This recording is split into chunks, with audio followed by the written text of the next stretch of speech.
What is up, bros? Josh. In today's video, we're going to do an episode of Breaking It Down. I haven't done these in a while, so I apologize, but I was playing the Minotaur, working on some, getting its legendary module, and also finishing up the insignias for a couple nations that still haven't finished up. And I really enjoy this ship. I just haven't been playing it recently, especially being in ranked. I played a lot of Zhao and a lot of other ships, and I've kind of been neglecting a lot of tier 10, so it's been fun to kind of go back and play some of these ships that I enjoy to play, as well as getting some other things done as possible. So breaking it down on a ship, this is actually a pretty fun game. Not only is there awesome teamwork in this, but I feel like the Royal Navy line being probably one of the most, or I would say probably the most unforgiving line in the, or a cruiser line at least, in the entire game, just being so fragile, and one mistake and you're obliterated. I mean, how many of us have gone out and just absolutely dev-struck a Royal Navy cruiser without even really it being broadside? I feel like the Minotaur, probably one of the scariest ships you can have in this game. Maybe a little outshined by the Worcester, but a good Minotaur, if not left unchecked and playing correctly, can be absolutely brutal to deal with.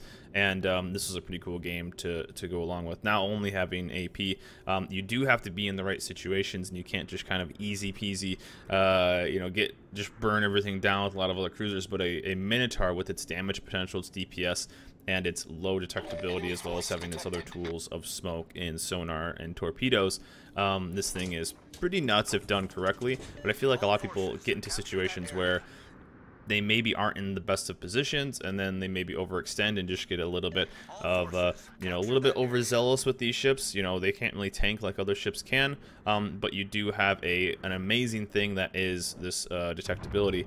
And just keep in mind, that is my clanmate, and I just want to point out, it'll make sense later, that my first salvos went out at my clanmate. You'll get it at the end of the game, but it's kind of funny. But the first damage, the first salvos I've ever done in this game went out towards my clanmate. But he's also playing the Minotaur, so that was always fun. And he actually ends up being a little bit pain in my butt later in the game, but it all works out in the end. So Minotaur is all about positioning, getting into a spot where you can do damage and you can assist. Basically, I'm running a pretty good division right now with a Yamato, a Yu Yang, who's actually radar, and then the me, of course, in the smoke Minotaur. So my whole thing is there's a 3v3 destroyer game, and I want to assist my Yu Yang. He's gonna be able to spot, especially with radar, and I'm gonna be able to do the damage. So I want to get out there and support him as much as possible, as well as getting into situations where I can just pump out this Minotaur level damage, because as you know, something's gonna give you broadside and you're in a Minotaur. With the extremely fast reload, you're just going to melt them off the planet. Even if they aren't even giving you that good of an angle, hitting superstructures, you'll chunk them down. And if I run against, if I run up against a DD, probably only the Worcester is more dangerous. But I think even a Minotaur is going to be more dangerous if the DD is giving you broadside with how its AP works. I don't think if a DD is broadside, I don't think there's a probably scarier ship than the Minotaur. Your DPS is just so insane. And even long range against Edinburgh, you can still do some damage as well. But we are limited with our range, but with the arc that we have, we're not really looking forward to sniping at, max range. I don't run range module on this, or on the reload module. So really, we're looking to get into a position where we can really hit multiple targets from one central area. And then, of course, using our other tools of smoke and torps and sonar to really just be an amazing support ship, because it's not like ships are going to push into it. Because of the DPS, this is something they're gonna have to avoid. So if you can get into a good central spot, as you can see, I basically focus into as close of a central spot as I can, to then be able to assist either the left or the right, because any normal person isn't gonna push into a destroyer or push into a Minotaur, just because the DPS is just so absolutely high, and they'll see you coming before you see them, unless you're a destroyer. But anyways, that's what we're trying to do right now. Trying to get into the spot. We see a couple DDs the other way, and I just kind of wanted to support. We have the Kagero being relatively close, and we see that there's an Asashio as well as a Gearing. So if we can take those off the map, that'd be awesome. And as you can see, I got a little bit away from the Seattle. I don't want to get radared, because, radar against me is going to be absolutely brutal. This smoke ended up being a little bit of a bummer, and it's been a while since I had played the Minotaur, so getting my aim back on took a little bit longer than I thought with the arc, as you can see, as this guy's basically juking all my shots right now. But really, if something's giving you broadside, it's so much damage. And then, of course, I have the radar Yu Yang, the ace up the sleeve, so we're going to get a little bit more damage in there, and pump out not, I guess not too much in the end, but it's going to end up working out and help with this guy because I want to support my destroyer because, you know, I imagine my destroyer, and I think this is something that a lot of people do, is they aren't really trying to do the damage with the DD because a lot of people feel like, you know, oh, it's not worth it, I can do more damage with something else. You know, the Asashio was on the other side, they probably would have gone for that, but even one hit with a battleship, one hit with a cruiser, one hit with anything else gives my destroyer the chance to get out with more life and kill that DD. So that's what I'm trying to do, give my Yu Yang as good a chance as possible, just absolutely wreck and do what we can. So right now, two big old battleships basically in the perfect situation, but the GK is going to be a bit better, and I think the Montana had a little bit extra life. No, he did. He had 96,000. I thought he had 99. But I imagined that I know the GK is a great player, so wanted to focus him a little bit more. Not too worried. I'm more worried about a good GK than I am about a Montana. But we're doing that damage, and I didn't want to shoot here, and this is something that's really important for a lot of people. I see a lot of people doing this, especially in this ship, in these types of ship, is just continuing to shoot. So the Minotaur, the whole thing about this ship and the whole thing about this line is getting into situations where you can go in, do your damage, then reposition, do damage, reposition, do damage. I see so many people going out and just doing a ton of damage and then continuing to fire, and that's when they get absolutely lit up. So you don't really want to do that. You want to just do your damage, and there we go. And then this is basically like the perfect situation. This basically turned the tide of the game. As you can see, we're down pretty big, but the gearing got really aggressive for some reason, and of course we're gonna one-tap them. So that was pretty awesome. And then we see that. So this is where we start turning this game back. As you saw, we were down 4 ships to 0, and 2 of them being destroyers, but we still have ours. And we're going to keep rolling and keep pumping tons of damage on this Eddy, basically balance. So, but that's how a lot of people, now this is fine because we're doing damage against this, but I see way too many people just go in and do a bunch of damage and then continue to do damage and then get lit up. It's really about that patience and like discipline of repositioning, knowing the strength of your ship. So if you're continuing to fight, people are going to shoot you. You're very fragile. Things can overmatch you easily because of your lack of armor. And then they're going to watch you and then know where you are. So the thing about a Minotaur is basically getting into a spot where you will then have a really good broadside or have a really good shot on multiple ships. And then you start pumping out your damage, pop your smoke, and then go from there. That's kind of how you should be playing this ship, and that's what we're doing right now. We could have shot out that Seattle. We could have shot out the GK. We probably could have put cross shots on something else off to the right here. But what we want to do is we want to get into as good a spot as possible. As we see the GKs right there, we see the Minotaurs over there as well, at least last spotted, and we see a couple of these radar ships. So what I want to do is get into a spot where I can then get as much damage in as possible on these guys, and especially stay outside of the radar range. Also, side note, Wargaming today just put out a nerf to not only the Seattle, but especially the Worcester. That's the one that's going to be hit the most, of changing the radar range on those from 9.45 on the Seattle to 9.9 on the Worcester, down to both 9 kilometers. Now, I'm kind of interested in what you guys think about that. I think it was much needed. I think the Worcester is extremely strong. And, you know, being in a ship that's one of the few really effective stealth radar and ships with the Minotaur, I felt like the Minotaur is a little bit more suited as you can see, our own Minotaur, our clan mate killed our Yamato, so it feels bad. Also, take note of that. But I'm interested in what you guys think about that. Is it needed? Is it the thing that I think the Worcester needed? I did. I felt like the Worcester was extremely strong, and I think a little bit too strong with its ability to stealth radar, which means your radar range is longer than your actual fire or your detection.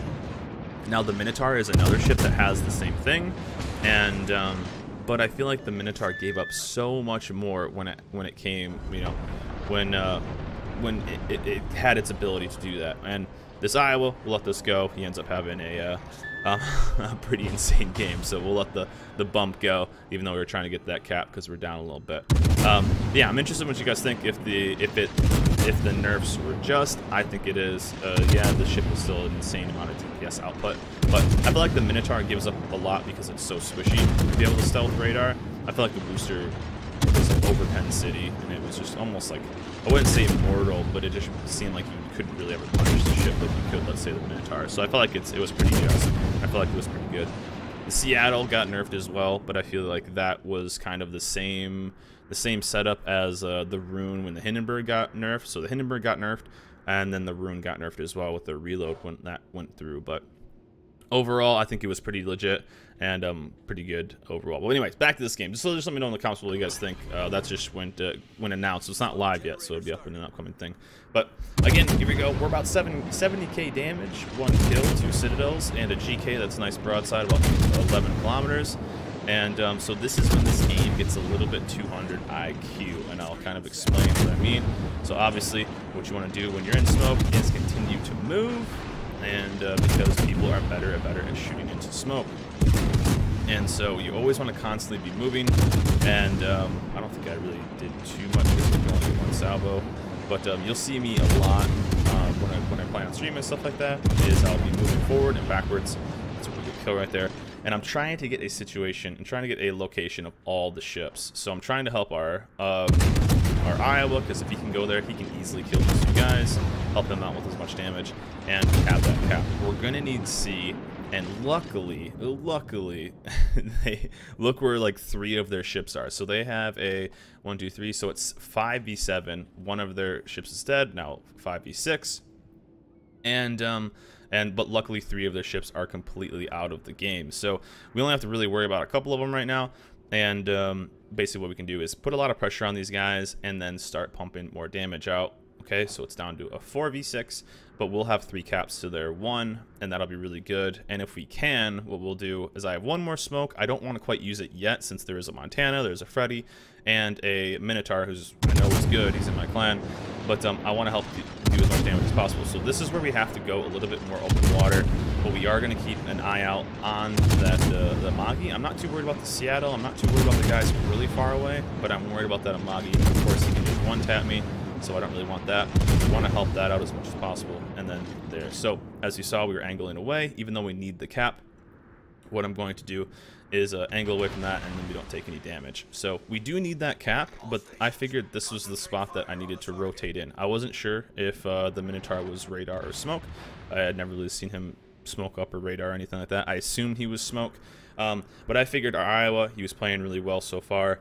As you see, it's 3v5. Luckily, a bunch of them are out of position, but I needed to support my DD. So I needed to rotate over, even though we need that cap. But what I can do right here is hopefully rotate in and do a bunch of damage and use my DD for spotting. I can smoke up and we can hopefully take down the Minotaur, but I have to be careful because basically the bane of my existence, and there we go, we know we smoke for sure, is the Monty is coming in. So that Monty, if you've ever played Royal Navy cruisers, you know that big bad battleships are extremely scary. So we have to be a little bit careful of that. And we have to be careful of this. So what we're going to do is we're going to stop shooting. We're going to go dark. We know he's in smoke. And this is one thing to learn when you are playing a cruiser, especially a smoke cruiser, is learning what your smoke detection is when firing in smoke. It's extremely, extremely important to learn these values and to learn other ships' values. So the Minotaur's is 5.4 kilometers. And so what we're going to do, and you'll see that, me really kind of using that as we set up right here.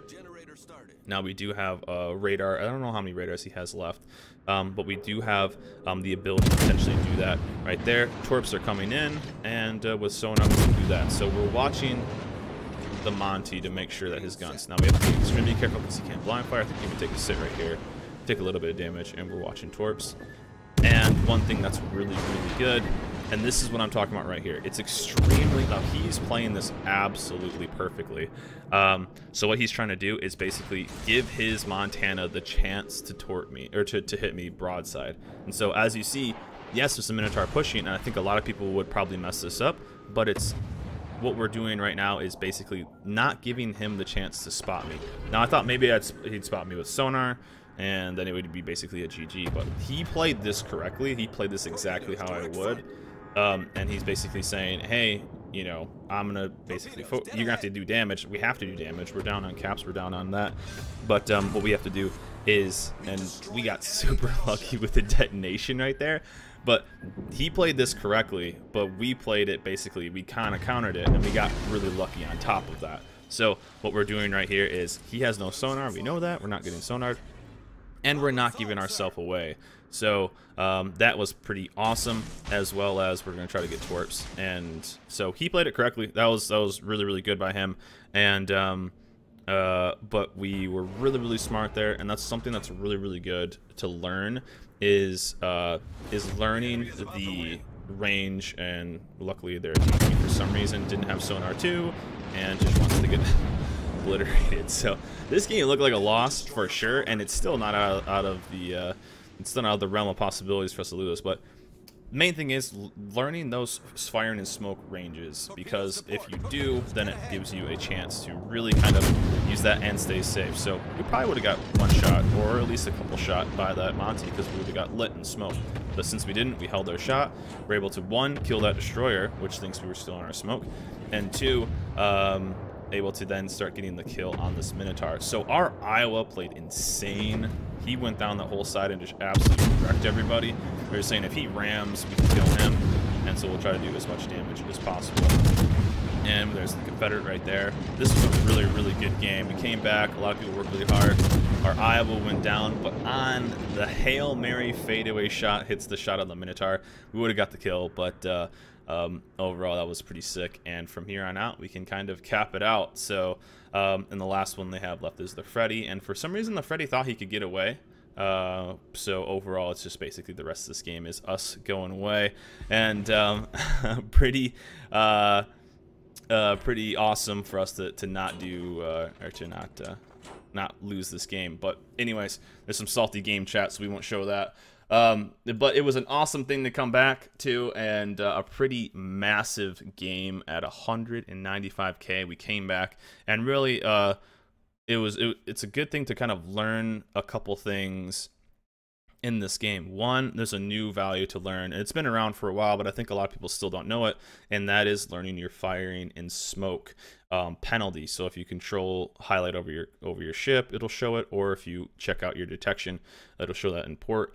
That's a really good thing to learn, and basically what we did is we knew it going into the game, and we then didn't get spotted right there. So our clanmate Jason played it correctly, and I think a lot of people would probably get a little bit greedy there, but knowing that, you can really kind of outplay some people, and we ended up getting the win because of it. So that's pretty awesome. Our div played great, and we ended up taking back the win, and props to the Iowa. He played awesome. So all the compliments to him getting that Kraken and the Hail Mary shot. So pretty nuts. So man, the Minotaur, such a fun ship, and it's a ship that I've been enjoying getting back into, either playing it the meme way or the normal smoke way. But I think this line is very unforgiving for a lot of people, and I felt like this video kind of shows some stuff that maybe can highlight this line and how to play it correctly. But anyways, guys, that's it for me. Hope you guys enjoyed this video. Let me know in the comments what you guys think about the Worcester changes and the Seattle changes, as well as the Royal Navy cruiser line in general. I'm interested to see what you guys think. That's it for me, guys. Hope you guys enjoyed this video. Remember to like, subscribe, and I'll see you guys next time.